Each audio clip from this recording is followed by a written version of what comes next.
Hi, welcome back, everyone. Thanks for watching. This is Rick Bosley, your owner of the Bosley Team, 3L Coaching, and then with Keller Williams affiliates. And I've got a guest, and if you've been part of the Bosley Team ecosystem for some time, then you recognize this guy. He's been with us for a couple of years, leading the clubhouse and transactions and hustle and heart, Darein Washington. And thanks for joining on us today, buddy. You and I had a conversation this morning about the market updates, and I said, let's capture that so we can tell it to our viewers and our consumers and our fans and our clients. So before we get into that, what the heck are we wearing? What is going on here? I have on the best team in the NFL's jersey. I don't know about yourself. The only thing you've got going for you right now for the Broncos is RJ Harvey, UCF, great. So I'll be watching the Broncos for that. But I've got Ditka with the Bears. If you're wondering why do we have that, football season's amongst us. The preseason's in full force. By the time you get this, you're going to be seeing more preseason games, more news, and you're going to see a postcard coming from us with a fun team theme with us wearing football jerseys and some schedules of some of our favorite teams. So that's why this is there. Enough about football. Let's talk about the market, Darein, because the market report came out just recently and it gave us some data. I think you've got it in front of you right now. Talk to me of what you're seeing. Talk to me of some things that stood out to you from month over month, because what we're looking at is as of July 31st. So we're looking at the kind of wrapping up tail end of summer. Before I go into that, if we said seasonality was coming back, then remind me, what were we expecting if seasonality was in full swing? What should we have expected from May until August? We should have expected sales to go up, closed sales, the number of closed sales to really go through the roof, and just see a lot more transactions. Of course, inventory hitting the market, so inventory going up, but as well as the closed sales. And unfortunately, I don't think we've seen that. We haven't seen it. The market appears flat. I'm going to share the screen here, and let's share it over, and I'm just going to pull up. Nope, not that. Let's pull up this. There we go. So now we're seeing this is July of this year versus July of last year, and then we're seeing July last month versus the previous month. So let's start with just month over month. Let's look at some of those changes that happened from June till July. Tory, yeah, it's got a minus next to it, but we can agree it's relatively flat, right? Seeing 240 homes. That's probably going to be a handful of expireds or things that just went off the market. So inventory hasn't changed a whole lot. The new listings and the surge, they're pretty consistent there with 37 to 3,900 new listings in the market. Tracks, although it's 4.5%, it's still only down 115. It's a bigger chunk. Does that worry you at all, seeing that there's less contracts, or what's the correlation there, you think? Doesn't actually. I think it's just in line with what we've been seeing, right? It's with uncertainty in rates and things like that. I think that the minor decrease, what is that, 115, less new contracts. I think it's kind of what was expected, just seeing, everything else. It's what I've expected in July, because June we knew was going to be high because people got under contract in June to close in July. Correct. If you're getting under contract in July, you're closing in August. August is school. People didn't want that. It wasn't ideal. Let's take our eyes to the left side of the column, because although it went only down, 130, it went down 13.5% from the same time last year. So July last year to 26. Now we're sitting at 23. What do you make of that? Again, last year we had less inventory, and now, we had more contracts at that time. To me, it really is just showing right now we're shifting into that buyer's market that you keep hearing about across the board, whether it's the social medias, the chatter around the fire camp. But yeah. As they write in the books, buyer's market versus seller's market is based off this last row, months of supply. And they say 5 to 7 is a balanced market, 5 to 7 balanced market. That's a massive range, 5 to 7. I really don't think it's a range of 5 to 7. Because you're either in a seller's market or a buyer's market, right? You can't just be in this no market. Now, arguably, yes, we see the median price point 0.0. So yes, we're in balance, but I think that sweet spot is 5. And above 5, prices are going down. Below 5, prices are going up. How much further above and below 5 tells you how aggressively they're going down or they're going up, right? And so last year, when we see 11,000 homes for sale and 2,600 closed, that was 4.2. And so year over year, prices were gradually going up. And now we're at 5.3, and we see median price point. It's gone down by $1, $1. Interesting there, right? That's the big price reduction. So if you bought your house last year, then you sell it this year, you've lost $1 in total purchase price. And you've had a couple of scenarios like this. We won't go into detail, so they're not going to be going there, but you've had it. And we've turned down listings recently that they bought it, was it 2 years ago? 2 years ago, yep. 2.5 years ago, yeah. 2.5 years ago for a price. They put a lot of money to make it their own and redid the kitchen, and they wanted to recoup that money. The market doesn't allow it. Let's keep rolling down because we saw something very interesting here. First off, if you're looking at the average price, don't worry about that as much as median. And here's why.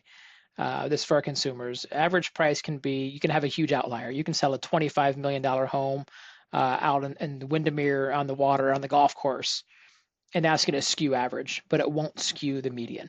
So median is a true indicator of what's the market doing. Now, what's interesting, we said it's gone down $1.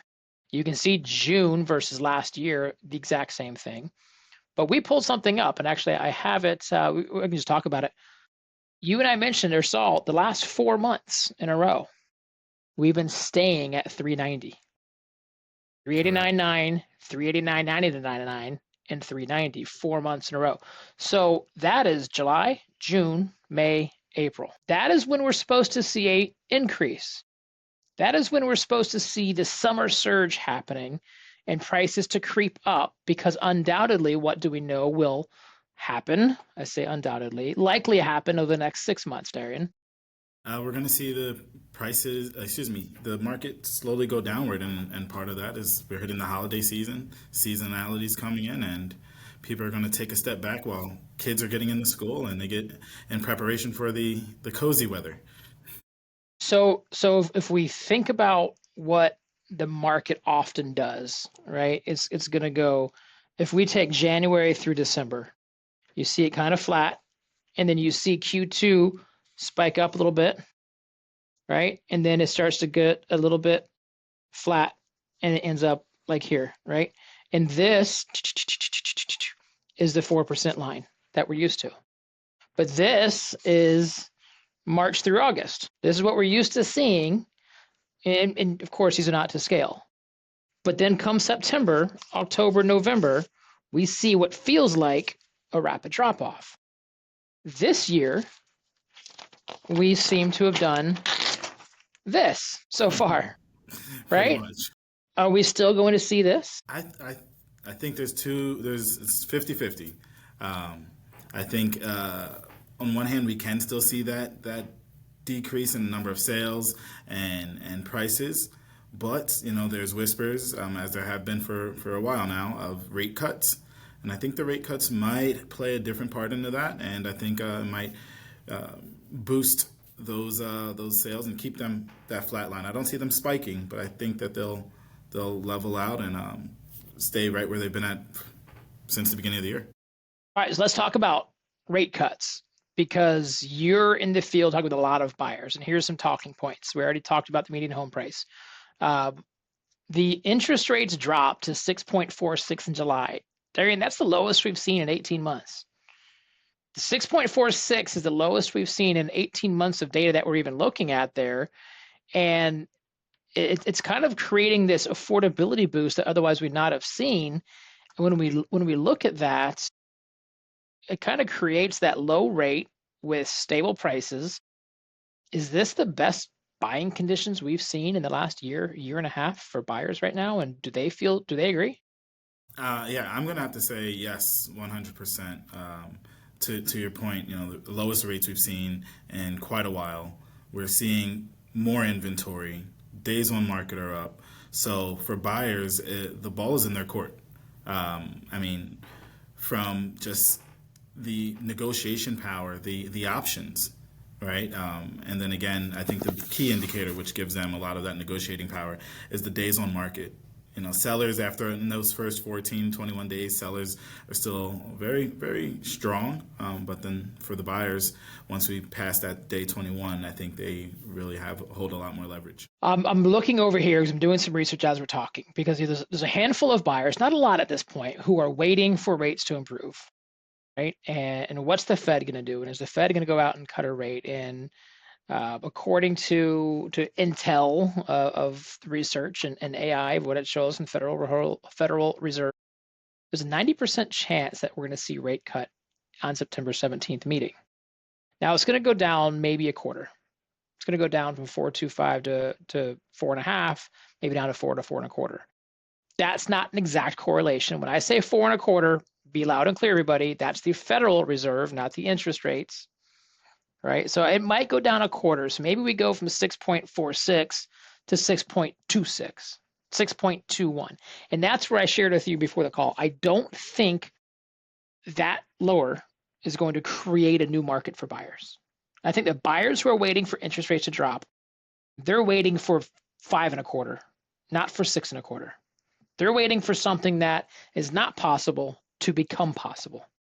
I think what this interest rate is going to do is going to give buyers more options to maybe get that extra house they otherwise wouldn't have gotten, but they're moving regardless. What are your thoughts on that prediction? I'm with you, and I would say that I think it is going to bring back a few more simply because of the words rate cut. I think people are going to jump out there just to find out, and once they get their toe wet, they're going to realize, oh wow, that house that's $400,000, I can get $15,000 in closing cost credit maybe, and get my 6.25 to a 5.65, and that opens up more affordability. So I definitely, I'm with you. I don't think it's going to, get us, 10 million buyers back in the market or 2 million buyers, but I think that there's going to be a large influx of people that are going to shoot their shot. So it's almost the same effect that we saw back when the election happened. People were waiting until, and now we're ready. And so we're going to see like a 2-week window of blip. 100%. Well, it's safe to say if rates happen on September 17th and that last 2 weeks in September, we might see a surge. For sure. So what advice do you have for buyers right now who are going, okay, then I'm waiting till September 17th, right? What advice do you have for them? Because they're hearing this message. Mm-hmm. This is a good chance. All indication says it. Is it wise to wait, or is it wise to move forward? I would say get all your ducks in a row. Get all your ducks in a row. Get the pre-approval. Start the shopping. Start getting a list of the properties that are out there. And if the perfect one does show up, don't let it pass, because it takes some time to close anyway. So, locking in that rate, it's not set in stone until the paper is signed and the ink is wet, right? So, or ink is dry on that paper. So get the ducks in a row, be ready to go. If the one pops up, then that $30 savings a month that you might get with the rate deduction is a cool bonus, because $30 a month over time adds up, but it's not enough for you to possibly miss it. What advice do you have for the sellers? For the sellers, I would definitely say price accordingly. Price appropriately to the market, and really look at your motivation when selling. Because if you wait it out, to my point earlier, if you're on the market 21, 30, 40, 50 days, be prepared for those buyers to come in and try to negotiate you down 15, 20,000, where if you were going to take that offer anyway, in that first week, if you were suggested at 550 and you wanted to go to 575, do the 550, because you're going to get that transaction done sooner and still land on that same number you would either today or 60 days from now. Yeah, no doubt. We had a discussion this morning, and I'll give the example of the exact data. We just learned that 390 was the median price point, and we're in August 2025. If your house is listed at 390 at August 2025 and it's not selling, then we have to have the reality that says your house is not worth 390 in August 2025, right? Otherwise, someone would have bought it. And so our prediction, based on the market, based on the trends, based on seasonality, based on even with a moderate lowering of the interest rate, not to create a whole influx, we are expecting that prices to stay flat or drop over the next 6 months. Would you agree with that? Yes. Okay. Not drop dramatically. So stay flat, 1 or 2%. But that tells me if you're a seller right now and you are $390 in August and it's sitting on the market, then we know we have to lower the price now. And then we have to lower it aggressively enough that you're not going to be part of this drop that happens undoubtedly every year in September, October, because there's a saying that says all ships rise and fall with the tide. And this is the tide, folks. And if you're listening and not watching, then the tide says the market goes up in Q2 and end of start of Q3 and goes down end of Q3 and Q4. If we've remained flat, then actually that says the demand was going down as the market should have been going up, and that gave us the flat. If the demand keeps going down as the market goes down, that's when we see the dip. So if you're a seller, price accordingly. I saw a great meme this morning, and it said if you bought your house in 2018 for $300, and in 2023 it was worth $700, and today it's worth $650. Did you make $350 because that's more of what you bought it, or did you lose $50,000 because you could have sold it 18 months ago? And I think that's a mindset sellers have to kind of wrap around of going, you only make or lose money with anything you do, a stock, a house, a Princess Di beanie baby, right? Only when you buy it and only when you sell it do you actually equate making or losing money. And so if you're a seller out there and you're holding on to what could have been there, just think about the whole equity. Darein, what questions do you have for me that you're thinking, or or put your crystal ball to the test, or how do we wrap this phone call up? Honestly, I think it's not necessarily a question, but more of a statement. And it's, for the buyers out there, trust your professional, and this is your season. Don't wait. If the perfect house is out there now, I say go after it. And for the sellers, again, if you need to sell, and depending on your motivation, price it right, because we're seeing the original list to sale price, and we're seeing those prices come down before people finally do sell. And those who price it right up front, we're seeing them fly off the shelves in 3-4 days. The demand is still there for the correctly priced homes. And if you're watching, listening to this, listen to, I think it was about 3 or 4 episodes ago, the 4 things you can do to maximize your ROI for your house. Fix it up, clean it up, fix it up, upgrade it, and update it. So that's what we're looking to do, and take a look at that past video. I've got nothing else. Thank you for listening. Thank you for watching. If you ever need us, you know where to find us at the Bosley Team, 407-815-2020. We've got your back. We'll be professional. Even if you're not ready to do anything right now, we love just kind of giving that wisdom, that advice. And that's all I've got, Darein. Besides, go Knights, go Bears. Happy football season, everyone. Take care, everyone. Bye-bye. Take care.